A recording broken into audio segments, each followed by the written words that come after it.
What's going on? This is the Millennial Wave. I'm Rachel Kayleen, and today, this is episode 29 of the podcast. Super excited because finally, we have a woman. I know you guys have been waiting. We've had man after man after man. Nothing wrong with it, but unfortunately, we just haven't had a lot of women on the podcast. So really excited to have this beautiful woman. Her name is Martinez. She's an entrepreneur. She's a fearless leader, boss babe. And something that I'm excited to talk about is that she is a college dropout. Now, I've known her for the last few years. I've been able to see her progress on her journey. It's been awesome to see, definitely another entrepreneur. And what I really want her to do before we jump into any questions or any type of topics is so that way you guys can have a little bit of background and see really what she's been up to and how much she's accomplished over these last few years. So Megan, go ahead and tell them a little bit about your story. I'm so excited. Oh my goodness. It is so fun to be sitting here next to Rachel. I've known Rachel here for years. What's up, Millennial Wave? Thank you guys for joining the podcast. This is my first time on a podcast. So thank you so much, Rachel, for having me today. I'd like to first and foremost say, excuse me if I sound like a childish man. It was pretty exciting. This past weekend, we spent a whole week in Vegas for a huge company conference, and I, in turn, lost my voice. But getting into my story here, but like what Rachel said, I actually met Rachel my freshman or sophomore year in high school, actually. And it has been a crazy journey since then for the both of us. I can for sure say that, and she can agree with that as well.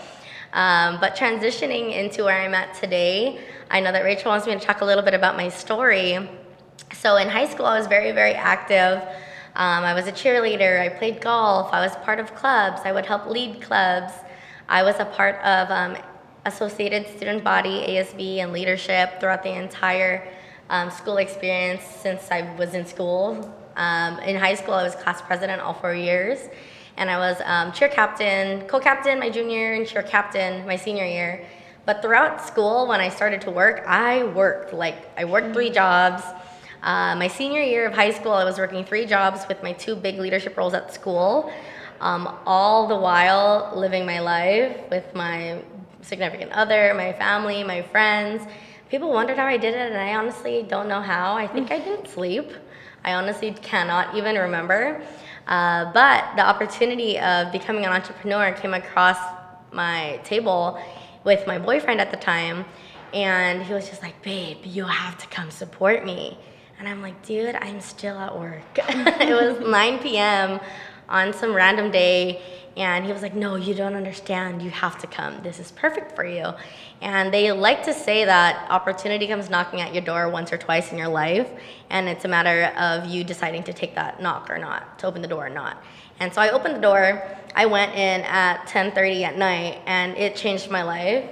I was still in school. I got accepted to University of Nevada, Las Vegas. I was looking to study hospitality management with a concentration in event planning, and that was my priority. That's what I really wanted to do. But I am Filipino, and Filipino moms, they want you to become a nurse. You got to become a nurse, a doctor, a lawyer. You have to get a good job. You have to do this for your family. I'm like, man, I just want to plan events, and I want to cater to people. That's really what I love to do, because in leadership, that's all you do. You plan events. You help people out of their comfort zones. You help them break through barriers that they didn't believe they could break through. And so that's really leadership to me, was being able to do those things. And that's why I wanted to concentrate on event planning and hospitality management. But no, I had to go the nursing route. So I was actually supposed to go to California State East Bay in Hayward, California. And that didn't go through as well, because when this opportunity came around, I completely transitioned. I was like, screw nursing, screw event planning. I can help people, and I can do exactly what I want to do, all in this company. Yeah. And as some of you guys may know, the company that I work with is World Financial Group.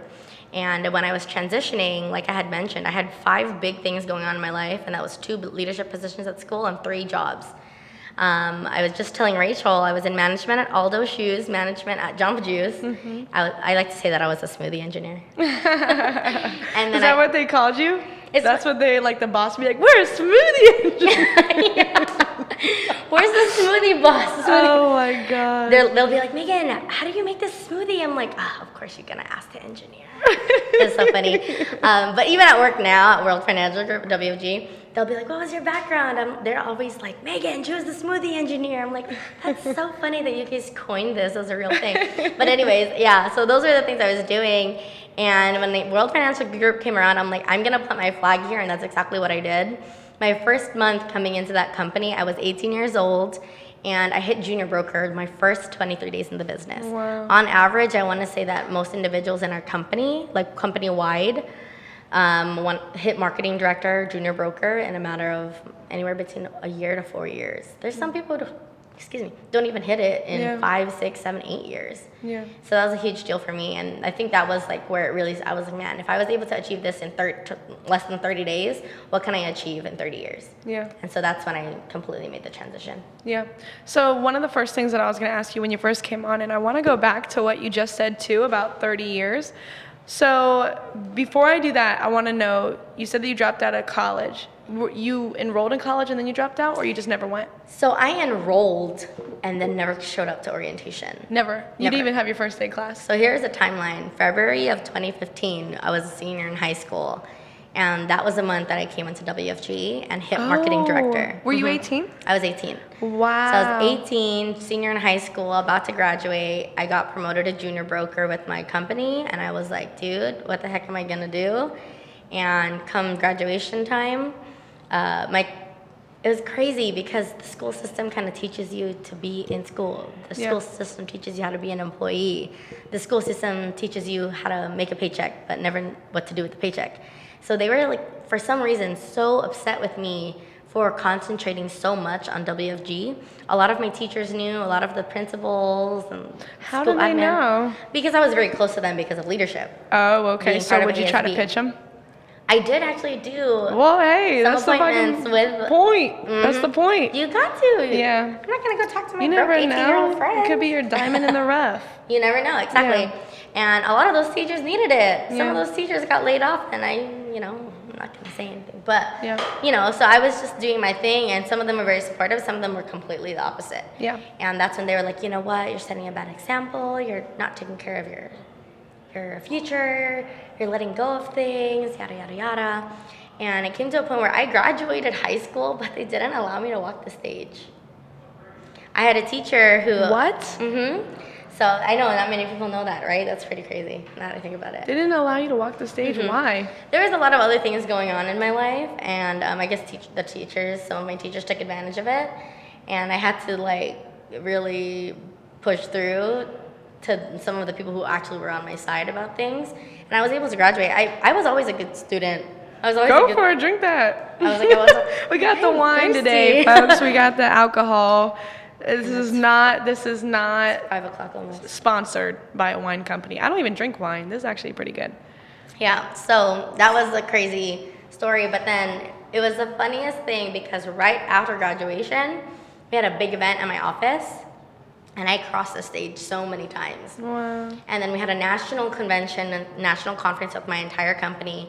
There's about 50,000 associates there, and I walked the big stage my first time ever. That's when I was like, man, who cares about that little graduation stage? I'm gonna be walking the big boy stage for the rest of my life. And that's when I was like, yeah, I'm for sure I love planting my that. flag. I love how you talk about that and how you look at it, because I think that, like Jim Rohn says, the wind blows on us all. You know what I mean? But we all deal with things. We all have problems. We all have issues. We all have things that come into our life that really make us question what we're doing. But it's all about how you look at it. It's all about how you react. Yeah, right? for It's not sure. about what happens. It's about how you react to it. So I think that's super important. And just the fact that you were so, I'm not even going to say optimistic. You were just so relentless, like about your journey and making things happen and being able to cross the stage of life and success. So I think that's really cool. We have a saying in our firm that it's not even a saying just in our company, but it's a saying worldwide, especially in the Bible. I'm a woman of faith. What we like to say is we follow the 5 F's. Those 5 F's are faith, family, finance, fitness, and fun. Finance is just your career, whatever your career is. And obviously, like, faith comes first, because if you focus on your faith, everything else will fall into place as well. And so what they like to say is that every adversity has a seed of blessing in it if you look for it. And so all of those things people like to consider as adversity. Oh, it's a setback. But I truly believe that every setback is a huge setup for a huge comeback. And so I looked at every adversity that came across my way as I was making my journey through the transition from school to dropping out to becoming full-time WFG. And I looked at everything as, what is the seed of blessing in this scenario? And I kept finding it every time. It kept coming.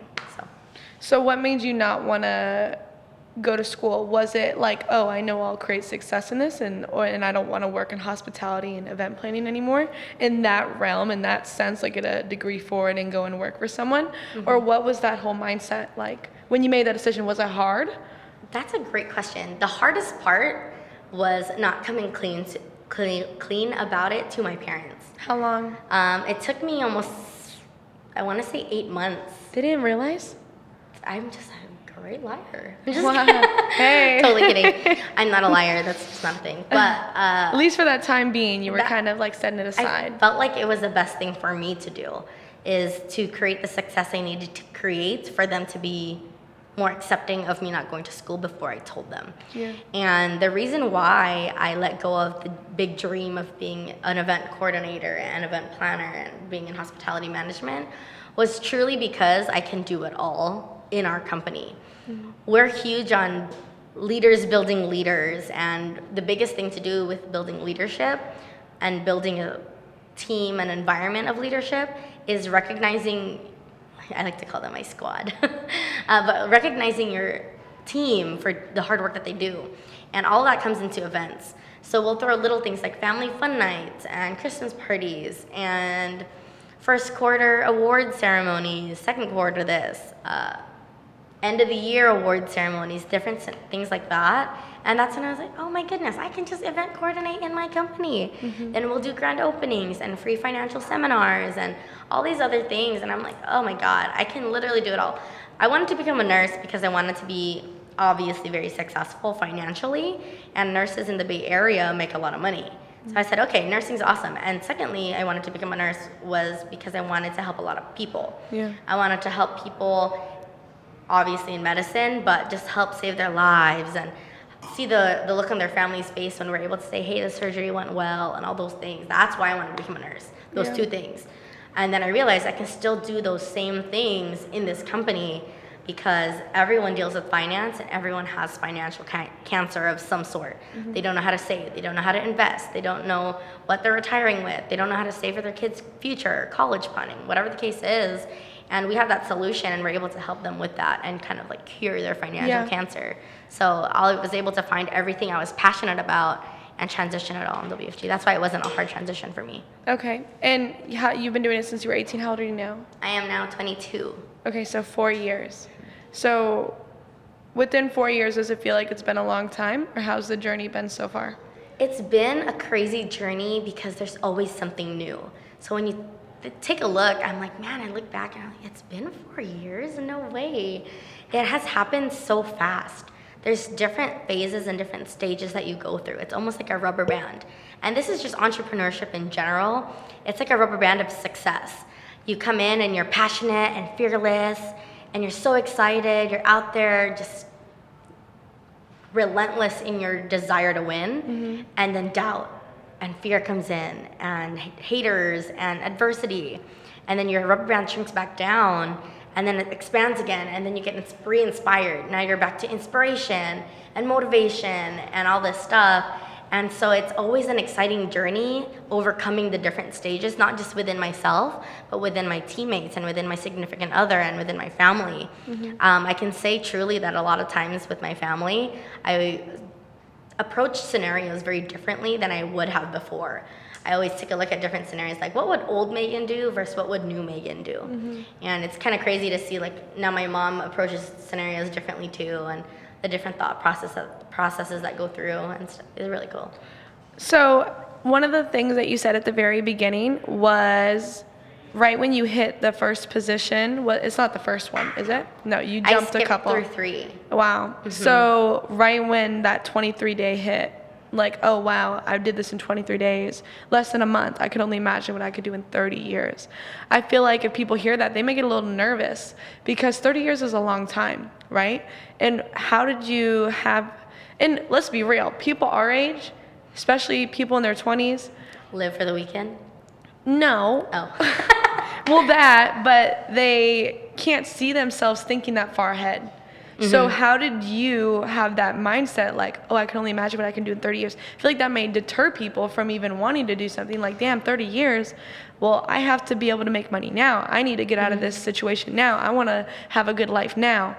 How would you explain that to someone? The reason why I say 30 years is because I have a huge vision.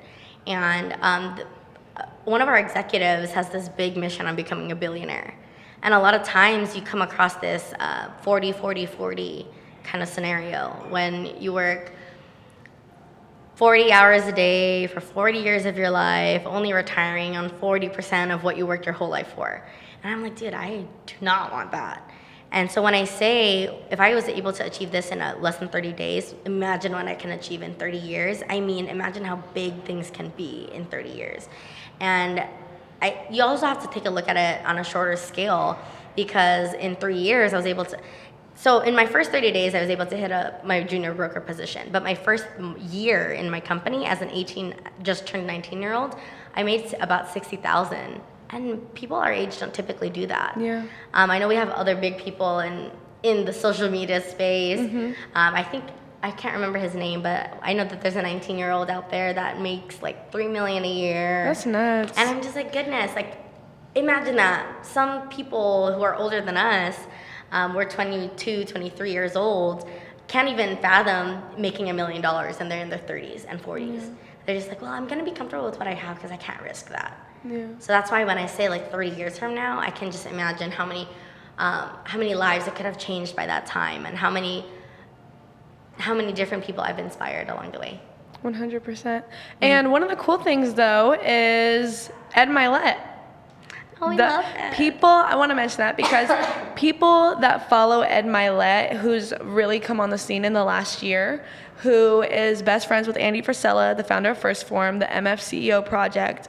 Ed Milet started in WFG, and I didn't know that until I actually heard more about his story. And he's still a part of WFG. He started when he was, 18, 19? Yep, 18, 19. Yeah. Yeah, I think that's how he that. started. And there's not a lot of people on social media that came up in like the network marketing game or in like the industry of direct sales, or at least they don't mention it. You know, maybe they made their money elsewhere. But I think Ed Milet is him and Alex Morton's a little bit younger. He's also in financial services, but he's in like trading. And they both like made a killing in the industry and just in their niches alone. So I think it's really inspiring for people, especially the ones that are in the same field, that are able to see people like this, that have really made a name for themselves, not only in their industry, but in business and all over, you know, and they have connections with people that are absolutely crushing it. So Ed Milet is like one of the things that I wanted to point out because I think that's inspiring. Because, you know, people have like certain stereotypes about the industry, and it is what it is. Like, people don't know what they don't know, and that's just how it is. So it's crazy. Along the way, trust me when I say this, I have been told that what I do is a scam for years. Yeah. From multiple different people, family members, best friends, coworkers, and they kept telling me, why are you a part of that pyramid scheme? Why are you part of this scam? I'm like, oh my God, you are so illiterate. You are just not giving me the time of day to tell you that what we do is legitimate. And it was just a crazy thing. But, you know, at the end of the day, people's opinion of me and my business is none of my business. Yeah. Their opinions of me don't pay my bills, nor do they pay my lifestyle. And that's when I stopped being so defensive and just played more so on offense. Yeah. And that's when I just showed them and continued to work hard. And that's when they were like, oh man, you're still there? What's it like now? And then now I have some people who follow Ed Milet too. That used to tell me that this was a scam. Yeah. And I think Ed Milet was a huge advocate of really changing the name and game of World Financial Group. So some of you guys, especially entrepreneurs out there and business owners, might know of the book 177 Mental Toughness Secrets of the World Class by Steve Siebold. Steve Siebold actually took time to write a book called The Truth About World Financial Group.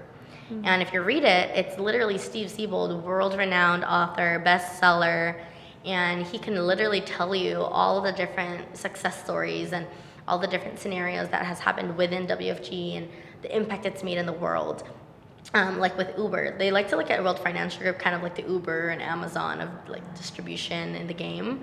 World Financial Group has become this revolutionizing company in the financial industry game. So like Uber has no taxis, no cars, stuff like that.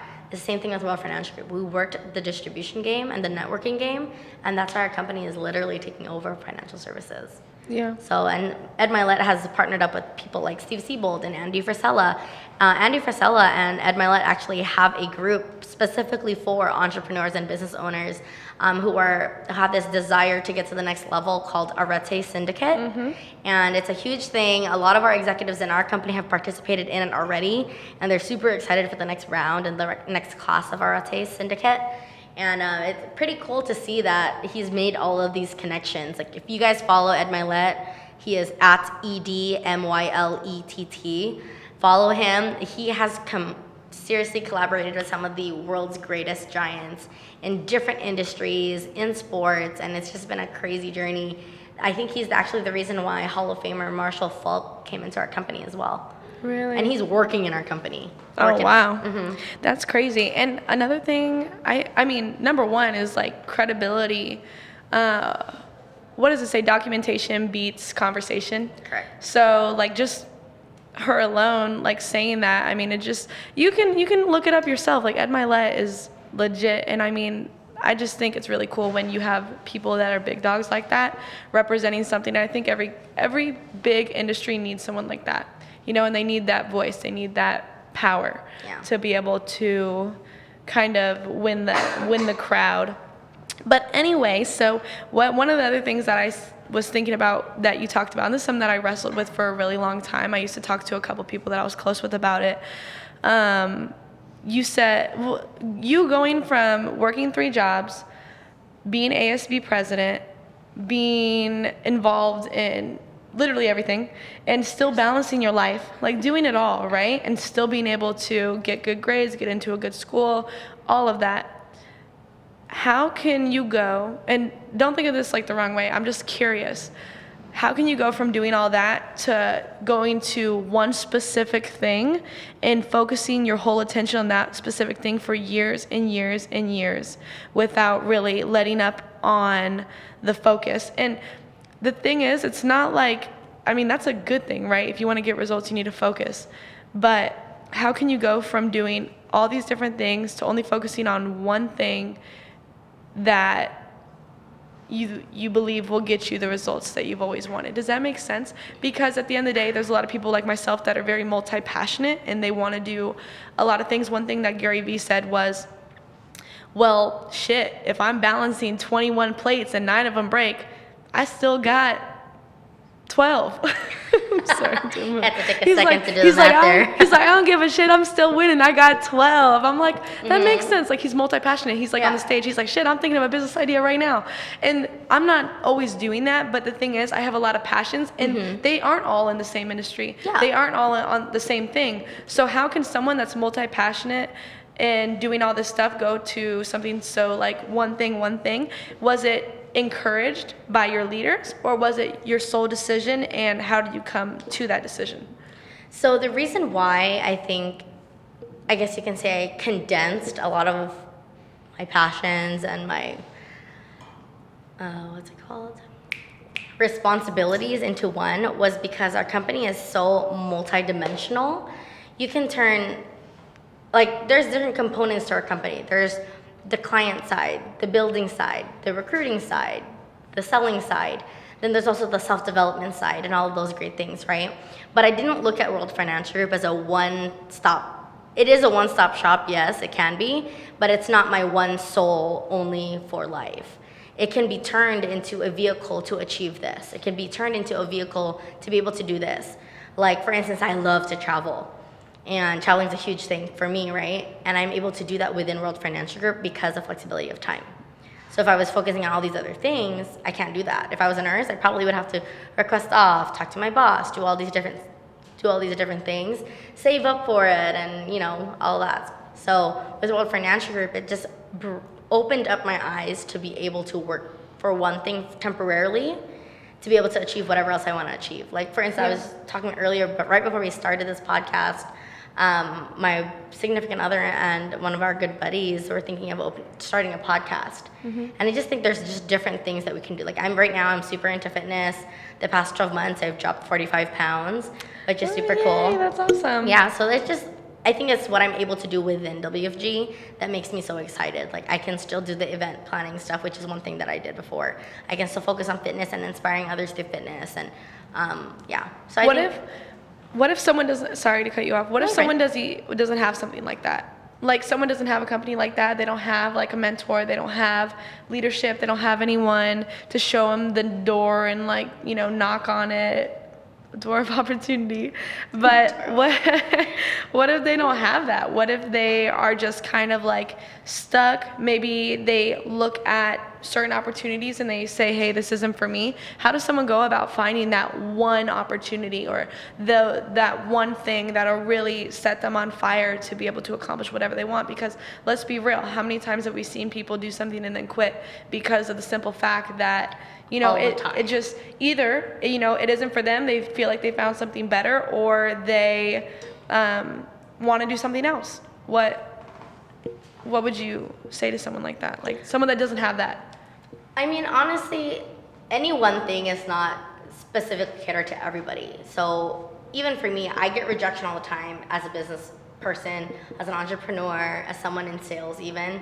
We get rejection all the time. And so what I have found, however, is that although something might not be for everybody, there's always something out there for everybody. Yeah. It's a matter of them being able to take that leap of faith, or being able to kind of dive into something to try it. Yeah. So a lot of times people, their fear of rejection or their fear of failure or their fear of success stops them from trying things to see if that's something that they can be passionate about.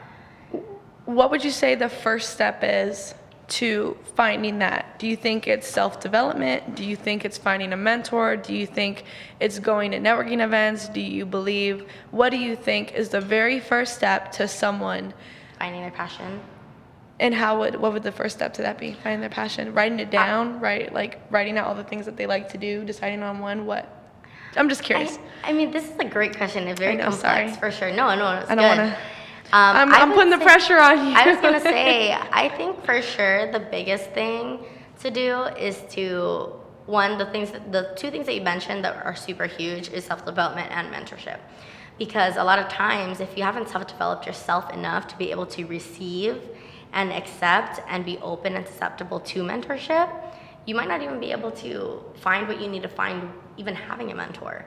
Mm-hmm. And your mentor might tell you to go do the exact same thing. Go self-develop first before you find anything else. Mm-hmm. Because a lot of times people aren't comfortable within themselves. And then if you're not comfortable within yourself, how can you really find what you're passionate about? Mm-hmm. And so I think that's a big one, finding self-development. There's a book that I had read. It's called Purpose Driven Life. And although it is kind of centered towards faith, yes, that book really, really helps you dive into finding your purpose in life. So sometimes people kind of just think like, oh, I'm supposed to work and then build a family, buy a house, and then retire. But really, is that really what you want in life? Is that what you're passionate about? Is that the purpose that you were born and on this earth to do? And I think it's a matter of finding that one purpose or those couple of purposes or whatever the case is to kind of branch off into finding what will help you achieve that purpose. Yeah, and the thing is, you're right. A lot of people are stuck in that I want to say portal, but it's not a portal. It's like a web, like of spider web. Like they're stuck in the status quo. They're stuck in go to school, get a good job, make a family, retire, go travel, like things like that. How many times have you seen people, even yourself, not saying that you did, but I know that you were going to go to school, you were going to go get a job, that's what you were planning on doing. How can you go from something like that and basically change it to the entrepreneur mindset? How many times have you seen that, and how does that transition happen? Oh, it happens all the time. People come into businesses and quit all the time. I mean, for me, I think I made that transition because I found the desire to want more, and I found that there is a bigger purpose for me. Coming into this company, that's what it made me realize, is that I have a purpose to fulfill. And so that's what helped me stick around. I found my passion and purpose. But a lot of times people quit because they let the outside world, the outside noise kind of influence them to leave. They feel like they need it's kind of like your standard, like a thermostat. Your thermostat is set at this certain degree. And that's why I think self-development is so important, because if you haven't self-developed yourself to get to higher degrees, you are never going to leave your comfort zone to achieve that. Yeah. So when you come into a business like this and everyone's telling you, I believe in you, you can do this, you can achieve your passion and purpose, and you're like, shoot, I don't even know my passion and purpose. Yeah. And then they go home and then their mom tells them, what the heck are you doing with your life? Like, what is this business? Just focus on school, you'll get a good job, and then you'll be fine. And then they're like, oh yeah, you're right. And then that's why, I think that's what I found a lot of times people quit. Or their wives don't really understand what the heck is going on. There's a lot of reasons. Yeah, so that's just what I found a lot being in our age range. Yeah, I said this the other day, and I know that I've heard it before, but it's like sometimes people take longer than others to realize the greatness they have within them. They don't know it yet, and that's just what it is. Like, for example, when someone is dealing with something and they have bad habits, or they're getting in trouble, or they don't know any better, sometimes it'll take a dramatic life incident or life event to happen for them to really wake up and be like, listen, I need to do this, I need to do that, I'm gonna make a change. I've had those times multiple times, and I know a lot of other people have too. So why don't we go ahead and bring your significant other over. Woo! He didn't know he was, hey, you're gonna be on the podcast real quick. You wanna introduce them? I know you know more, Sure. you know how to introduce them. Come here, honey. Just kidding. Should I pass this to him too? No, you'll be fine. Just speak into the microphone nice and loud. Okay. But, so tell us a little bit about your boyfriend, partner, significant other. Shit. Rachel's so funny. So, my partner here next to me. So you were prepared, right? Was I prepared? You're prepared, right? To like No. introduce, no, you're not. Okay. You are, right? Because we talked about this. We talked about bringing them on. Oh, yes. Yeah, okay, good. So, I wanted to introduce my boyfriend here. Reason why is because, I guess a little history is we've actually been very, very, very close friends for years prior to us actually becoming a partnership. But he has brought a lot of value to me, and I think that he has a lot of value that he can share with others. We like to say that there's an IQ that we have in our company, and he has a huge IQ in our business and in the business world in general. So I think he can for sure share a lot of insight. His background, actually, he studied business marketing at San Jose State University. He was in the Army. He's in the Air Force. Currently? Was. Oh, okay. Prior. So he was in the Air Force prior. So he has a background in that, and now he's a senior broker within our company. So we can for sure pick his brain on different scenarios. Cool. That's awesome. I'm excited. Yeah, I didn't know too much until she until she said it just now. So I'm excited. No, okay. So how long have you been involved in entrepreneurship and business? 4 years. 4 years. now, Oh, yeah. you guys came in at the same time? I'm a few months younger. Oh, okay. Even a little bit after me.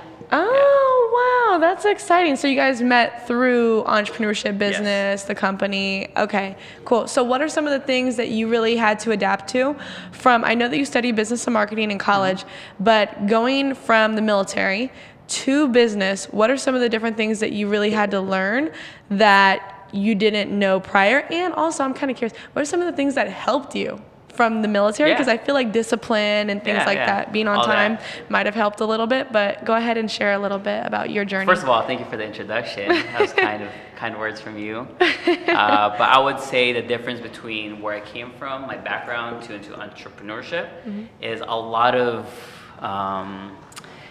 when you were in the military, you're always told what to do. There's always someone above you that's directing you. There's always a path.